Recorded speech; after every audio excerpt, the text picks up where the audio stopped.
Muito boa noite, sejam bem-vindos a mais um Evangelho no Lar. Vamos aprender um pouco da mensagem de Jesus, conversar com os nossos entes queridos, com os nossos familiares, e não se esqueçam de colocar uma jarra com água em os copos para que no final possamos bebê-la, já que a espiritualidade, os protetores do nosso lar estarão sempre prontos para a fluidificar. Vamos então iniciar o nosso Evangelho, como sempre, com uma música. Página 35.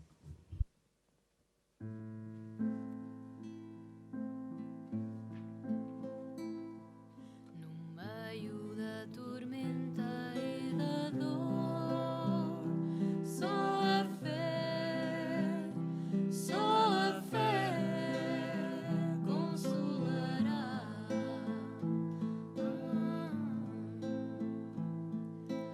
A lei da causa e efeito soará,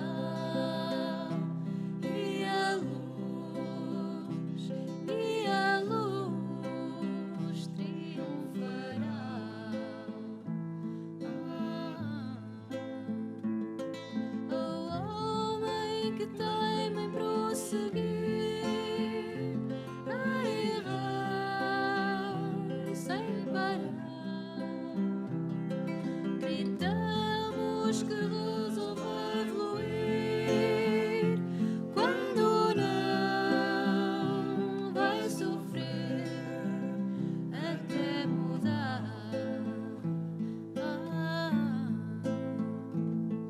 Na terra onde o ódio imperar, meu Senhor, só a dor fará acordar.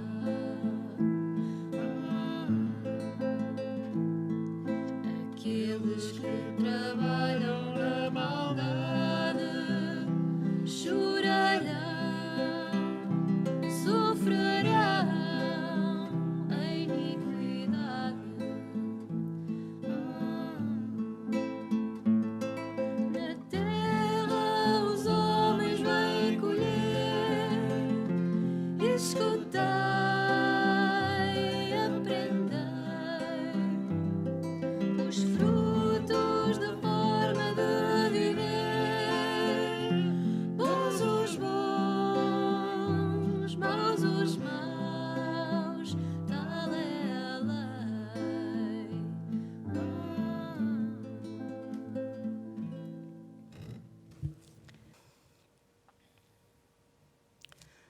Senhor Jesus, divino amigo,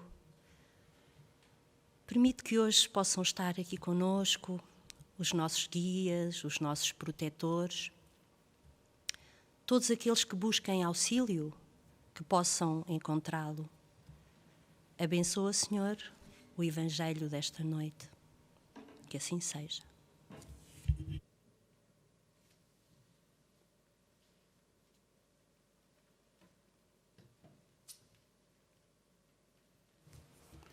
No Evangelho segundo o Espiritismo, o capítulo 16, não se pode servir a Deus e a Mamon. O item 7, utilidade providencial da riqueza, provas da riqueza e da miséria. Se a riqueza houvesse de constituir obstáculo absoluto à salvação dos que a possuem, conforme se poderia inferir de certas palavras de Jesus, interpretadas segundo a letra e não segundo o Espírito, Deus, que a concede, teria posto nas mãos de alguns um instrumento de perdição, sem apelação nenhuma, o que repugna à razão. A riqueza é, sem dúvida, uma prova muito difícil, mais perigosa do que a miséria, pelos arrastamentos que causa, pelas tentações que gera e pela fascinação que exerce. É o supremo agitador do orgulho, do egoísmo e da vida sensual. É o laço mais forte que prende o homem à terra e desvia do céu os seus pensamentos. Produz uma tal vertigem que muitas vezes aquele que passa da miséria à riqueza esquece depressa a sua primeira condição, os que com ele a partilharam, os que o ajudaram, e faz-se insensível, egoísta e fútil. Mas porque ela torna o caminho mais difícil, não se infere daí que o torne impossível e que não possa vir a ser um meio de salvação para o que dela sabe servir-se, como certos venenos podem restituir a saúde se empregues a propósito e com discernimento.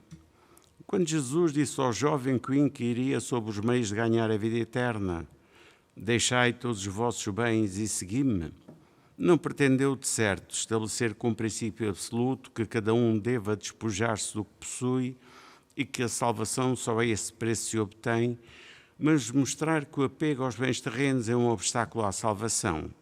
Aquele jovem, com efeito, julgava-se desobrigado porque observara certos mandamentos e, no entanto, recusava a ideia de abandonar os seus bens. O seu desejo de obter a vida eterna não ia até ao sacrifício. A proposta que Jesus lhe fez era uma prova decisiva, destinada a pôr a nu o fundo do seu pensamento. Ele podia, sem dúvida, ser um homem perfeitamente honesto na opinião do mundo, não causar dano a ninguém, não maldizer o próximo, não ser vão, nem orgulhoso, honrar o seu pai e a sua mãe. Mas ele não tinha a verdadeira caridade, porque a sua virtude não chegava até à abnegação. Foi isso que Jesus quis demonstrar. Era a aplicação do princípio, fora da caridade não há salvação. A consequência destas palavras, tomadas na acessão rigorosa, seria a abolição da riqueza, por prejudicial à felicidade futura e como causa de uma imensidade de males na terra. Seria, além do mais, a condenação do trabalho, que a pode facultar, consequência absurda que reconduziria o homem à vida selvagem e que, por isso mesmo, estaria em contradição com a lei do progresso, que é a lei de Deus. Se a riqueza é causa de muitos males, se ela exacerba tantas más paixões, se provoca mesmo tantos crimes, não é ela que devemos culpar, mas ao homem que dela abusa, como de todos os dons de Deus. Pelo abuso, ele torna pernicioso o que lhe poderia ser de maior utilidade. É consequência do estado de inferioridade do mundo terreno. Se a riqueza não produzisse senão o mal, Deus não a teria posto na terra. É ao homem que compete fazê-la produzir o bem. Se não é um elemento direto do progresso moral, é sem contestação poderoso elemento de progresso intelectual. Com efeito, o homem tem por missão trabalhar pela melhoria material do planeta. Ele deve desbravá-lo, saneá-lo, dispô-lo para receber um dia toda a população que a sua extensão comporta. Para alimentar essa população, que cresce incessantemente, é preciso aumentar a produção. Se a produção de um país é suficiente, será necessário buscá-la fora. Por isso mesmo, as relações entre os povos constituem uma necessidade. Para as tornar mais fáceis, é preciso destruir os obstáculos materiais que os separam e tornar as comunicações mais rápidas. Para os trabalhos que são obras de séculos, o homem teve de extrair os materiais das entranhas da terra. Procurou na ciência os meios de os executar com maior segurança e rapidez, mas para os levar a efeito precisa de recursos. A necessidade fez-lhe criar a riqueza, como ela o fez descobrir a ciência. A atividade necessária para esses mesmos trabalhos aumentou e desenvolveu a sua inteligência. Essa inteligência que ele concentra, primeiro na satisfação das necessidades materiais, o ajudará mais tarde a compreender as grandes verdades morais. Sem a riqueza, meio principal de execução, não haveria grandes trabalhos, nem atividade, nem estímulo, nem pesquisas. Com razão, ela é considerada, portanto, um meio de progresso. O texto de hoje intitula-se O que faltará ao rico é saber sê-lo, do livro Depois Vem e Segue-me, de Maria Teresa de Magalhães, psicografado por Arnaldo Costeira. Ainda hoje estão bem claras as práticas ancestrais de exploração do homem, pelo homem. Desde a mais alta antiguidade, que sempre houve aqueles que nasceram ricos e os que conseguiram a riqueza, uns à custa do seu próprio trabalho, mas a maioria servindo-se dessa praga que perdurou por séculos, da escravatura, ainda que de formas diversas. E não podemos esquecer que foi paradigma das grandes civilizações, fosse a egípcia, a persa, a grega, a romana ou a bárbara, desse feudalismo de triste memória. Vale recordar a razão porque a Igreja se viu obrigada a banir a Ordem dos Templários, instituição que enriqueceu com as cruzadas, com o direito de espólio sobre os derrotados e que fizeram dessa ordem religiosa mais poderosa que a própria instituição católica. Terão esses religiosos constituído organização militar para fazer o bem ao seu próximo? Certamente, pelas notícias que chegaram, não. E os dignatários da Igreja, de que muitos de nós fizemos parte, conseguiram pôr a riqueza alcançada, ainda hoje de dimensão impossível de avaliar, ao serviço dos pobres, mais pobres? Que crime poderão cometer aqueles irmãos que enriqueceram e que foram ampliando os seus bens, criando trabalho, emprego para aqueles que precisam de viver e sobreviver? Não deverão ser mais ricos do que o que são? Mas não foi Jesus, na parábola dos talentos, quem afirmou que ao que muito tem, porque soube pôr a render esses bens, mais lhe será dado? Não teria querido dizer que mais lhe será dado porque soube, e continuará a saber, utilizá-los para ajudar o próximo, nessa caridade feita dignidade, não dando esmola, mas possibilitando que cada um deles, a quem emprega, se sinta digno, trabalhador da coletividade? A atualidade do pensamento do Cristo é permanente, assim queiramos compreender a profundidade que ele sempre colocou nas suas prédicas sobre a boa nova do reino. O fim primeiro era abrir as portas do entendimento da vida do mundo que há de vir para todos.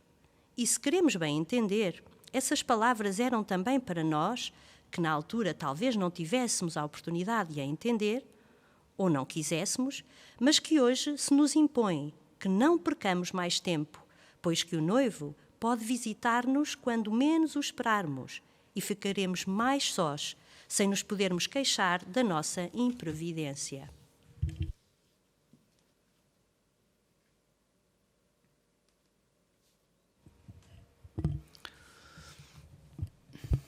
É mais fácil um camelo entrar por um buraco de uma agulha do que um rico no reino dos céus. Interpretando isto à letra, estas palavras que Jesus nos deixou, assim como também a primeira leitura nos falava, a riqueza seria precisamente um obstáculo para que nós conseguíssemos evoluir, ou seja, nenhum rico conseguiria evoluir, nenhum rico conseguiria entrar no reino dos céus. Não podemos tomar ao pé da letra todas as palavras de Jesus, temos que ir um pouco mais além do que o significado das suas palavras ao pé da letra. O tema é o desapego. O importante aqui é o desapego. Portanto, a riqueza não é propriamente má, como nos falava a leitura. Nós e as nossas imperfeições e o nosso egoísmo e o nosso orgulho é que faz com que a gente utilize a riqueza de uma forma menos boa. Portanto, não é aquilo que nós temos, mas a forma como usamos aquilo que temos, que vai ser um obstáculo precisamente à nossa evolução. Muitas das vezes, nem aqueles que conseguem alcançar alguns bens materiais, mesmo muitas vezes pelo seu próprio esforço, quando chegam e quando têm alguma coisa a mais, muitas das vezes não se recordam do sofrimento pelo que passaram, das misérias por que passaram, e o seu egoísmo faz com que, inclusivamente, desprezem aqueles que menos têm. E por isso a riqueza é um grande obstáculo, no sentido que nós não a usamos ou não a sabemos usar da melhor forma. Tudo o que nós temos ao nosso dispor na Terra é uma dádiva divina, é um talento, independentemente de ser um talento interior nosso, ao nível da inteligência, seja a que nível for, mesmo as coisas que nós temos ao nosso dispor na Terra, são talentos que Deus nos dá e que nós devemos saber utilizá-los da melhor forma. Então o desapego é efetivamente nós não nos apegarmos às coisas, não vivermos subjugados a elas, dependentes delas. Então tudo aquilo que Deus nos dá, todos os talentos que Deus nos dá, deverão sempre servir para nós colocarmos em favor do próximo. e não em nosso favor. Se nós virmos por aí muitas celebridades, seja em que nível for, em que área for, na área da música, na área do futebol, enfim, na área do cinema, muitas celebridades, quando atingem uma fama e alguma riqueza, acabam por cair na toxicodependência, no alcoolismo, sentem-se muitas vezes sós, porque muitos portanto, não sentem que as amizades que se aproximam sejam verdadeiras, mas sim pela sua situação financeira e de fama em que se encontram. Enfim, caem em depressões profundas e acabam por cair perdem-se nos vícios. E, portanto, a riqueza neste aspecto acaba por dificultar o nosso caminho. Ela deve servir para que nós possamos colocar, como falávamos, colocar em favor do próximo. Recentemente nós ouvimos uma entrevista com um jogador de futebol, que muito sinceramente não me recordo o nome dele, não sou muito especialista na área, mas aquilo que me ficou foi precisamente este jogador veio portanto, joga numa equipa conhecida da Inglaterra, e veio de um país pobre e de famílias muito pobres e teve bastantes dificuldades ao longo da sua vida, e aquilo que ele dizia é: para que é que eu vou utilizar o dinheiro que eu ganho hoje, porque tenho grandes posses, para que é que eu vou utilizá-lo no luxo, viver no luxo, se eu sei que os meus compatriotas estão a passar por grandes dificuldades? Então ele utiliza o dinheiro que ganha, a maior parte do dinheiro que ganha, para construir hospitais, para construir escolas, no seu país de origem. E, portanto, isto sim é uma forma de nós sabemos utilizar a riqueza que temos em favor do próximo. E faz-nos recordar muitas vezes também daquela parábola que Jesus falava do óbolo da viúva. E porque os ricos também fazem alguma caridade, também ajudam, também dão para instituições de caridade. Bom, na maior parte das vezes dão aquilo que não lhes faz falta, dão aquilo que tem excesso. Não fazem qualquer tipo de sacrifício em doar. Não estamos com isto a criticar quem quer que seja, mas a caridade que nós fazemos, a dádiva que nós fazemos em prol do outro, deve fundamentalmente partir do coração. Se eu dou aquilo que não me faz falta, se calhar não estou a fazer qualquer tipo de sacrifício e não me custa absolutamente nada. Se eu der o pouco que eu tenho, aquilo que me faz falta, aí sim eu vou estar a fazer a verdadeira caridade. Então, quando falamos de desapego, também não falamos única e exclusivamente dos bens materiais no que diz respeito ao dinheiro e à riqueza. Falamos em qualquer situação. Nós não podemos depender do que quer que seja. Devemos nos desapegar, no bom sentido, da família, porque muitas das vezes não deixamos os filhos ir e terem a sua independência espiritual enquanto individualidade. Queremos que eles sejam aquilo que a gente quer que sejam e muitas das vezes dificultamos a vida. O desapego de tudo o que nos rodeia, no sentido em que nós somos espírito e necessitamos de evoluir e dar valor àquilo que interessa, que é aos valores morais, aos valores espirituais. E muitas das vezes nós desculpamos-nos em não fazer determinado tipo de boa ação, por exemplo, em não ajudar o próximo, ou em não vir ao centro, ou em não fazer o Evangelho no lar, porque temos um jantar com um amigo, porque temos um aniversário de um filho, porque, enfim, muitas desculpas que nós utilizamos porque estamos apegados às coisas materiais.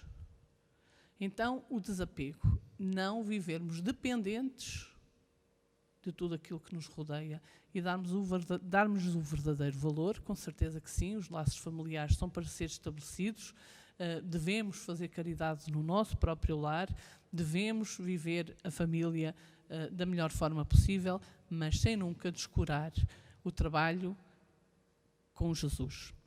Que Jesus a todos abençoe. Vamos terminar o nosso Evangelho no lar, não sem antes fazer uma irradiação pelas famílias que neste momento passam dificuldades porque não conhecem Jesus, porque não entendem a sua situação, as dificuldades por que passam. Vamos então fazer a nossa irradiação.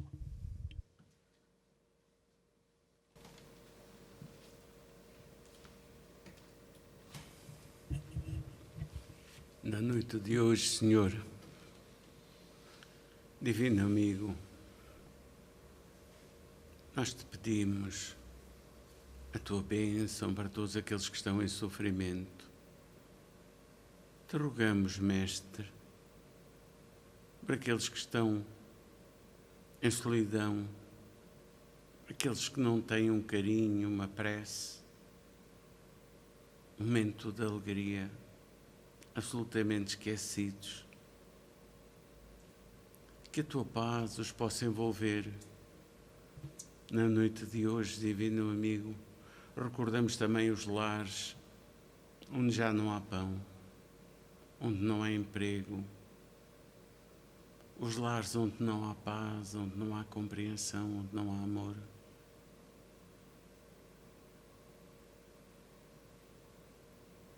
Te pedimos a tua bênção para todos esses que estão em sofrimento, para todos esses a quem o desânimo, a revolta tomou conta.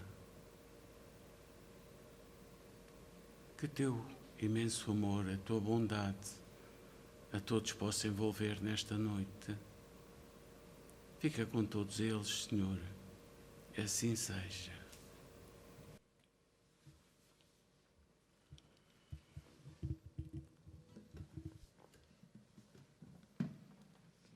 Página 30.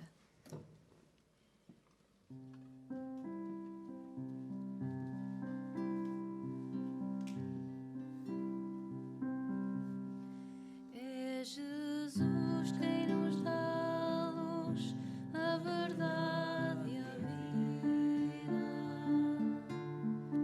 É Senhor para a nossa dor, a melhor guarida. É Jesus quem nos dá a luz, a verdade e a vida. É Senhor para a nossa dor, a melhor guarida. A vida é dura e bem pesada, ninguém esconde seus temores, pois só se quer andar em estrada, sem pedregulhos e sem dores. Se esquece que a lei é justa e que a ninguém trará favores, pagamos erros e isso custa, devemos é cantar louvores. É Jesus quem nos dá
vamos ficar por aqui.